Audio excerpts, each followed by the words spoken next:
Өспүрүм кезимде мага мезгилден артта калбоо өтө маанилүүдөй сезилчү. Кенедей нерседе да тең туштарымдан калышкым келбей, модада дагы алар менен тең тайлашып жүргүм келчү. Бир окуя менин эсимде өмүр бою калды. Ошол окуя менин жашоомду толук өзгөрттү. Ата үйүм, андагы жылдарым жүрөгүмдү жылуу мээримге бөлөп турат. Ал кезде 13 жашта элем. Атам мага жапчаңы ботинка белек кылды. Бирок мода өзгөрүлүп кеткендиктен мен аны бир ай гана кийдим. Балдардын баары кужулдашып, такалуу туфлилер мода болуп жатканын айтып жатышты. Анын көркөмдүгү, жарашыктуулугу айтылып жатты. Ошентип, мен да модадан калышкым келбей, жаңы туфли сатып алууга атамдан акча сурадым. Атам мени таң кала карап, "Уулум, сен тиги бут кийимиңди жырта элексиң да" деди.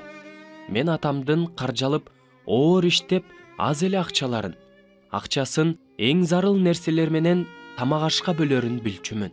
Ошентсе да каршы болуп, "Жок ата, бул бут кийимди көргөндөр шылдыңдайт.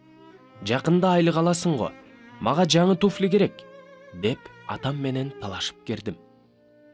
Атам шашпай, бирок олуттуу түрдө жооп берди. "Сен башкалардын бут кийимдерин да карап көр. Эгерде көптөргө караганда сенин бут кийимиң жаман көрүнүп жатса, анда жаңысын сатып алганга акча берем."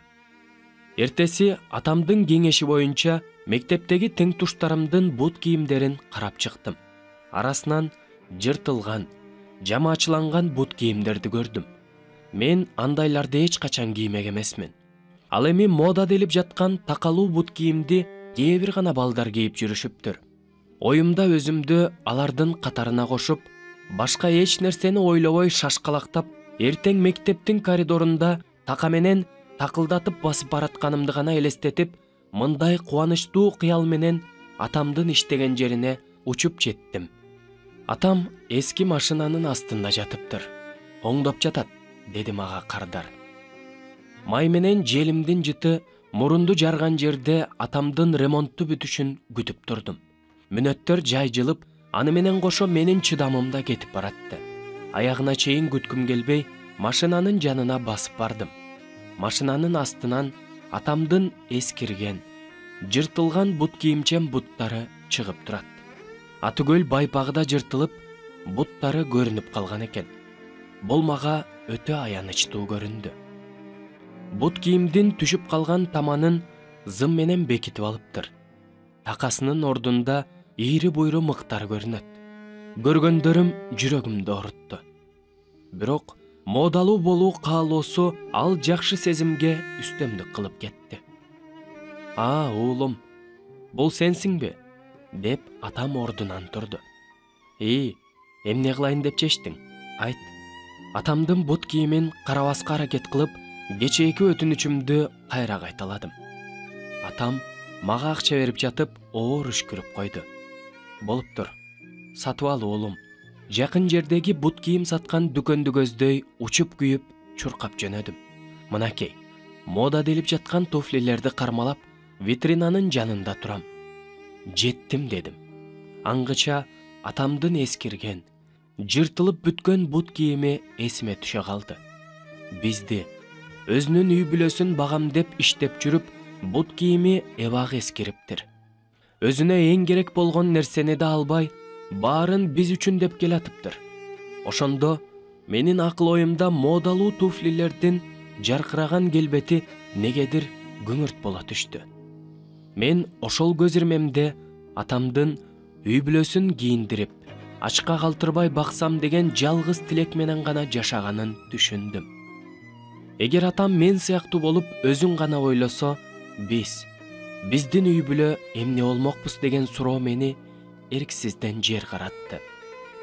Мен атам менен сыймыктанып турдум. "Жок, мен досторумду туурабашым керек." Ошентип, менин көздөрүм кийинки текчеде турган бут кийимге кадалды.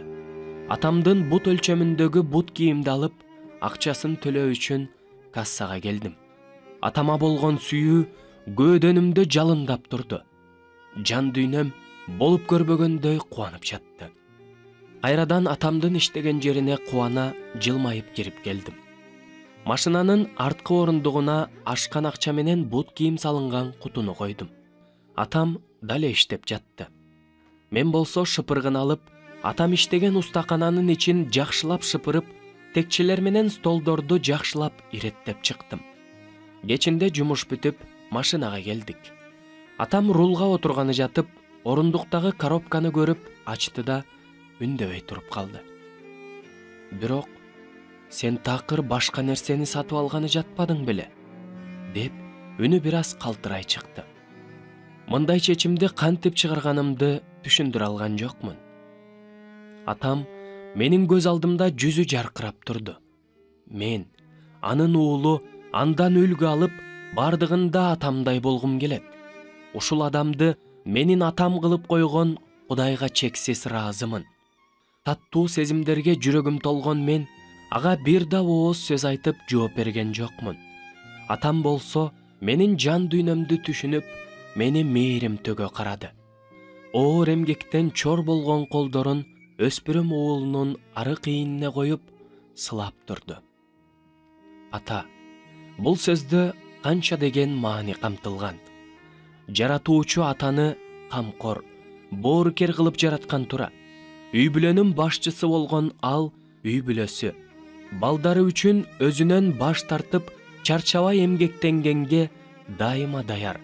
Балдарына үлгү болуп, өмүрүн арноого даяр. Аталарга балдарынан ар дайым кубаныч тартуулансын. Анткени аталар балдары үчүн күрөшүп, Кудай алдында алар үчүн жоопкерчиликтүү. Андыктан аталарыбыздын сыймыгы бололу.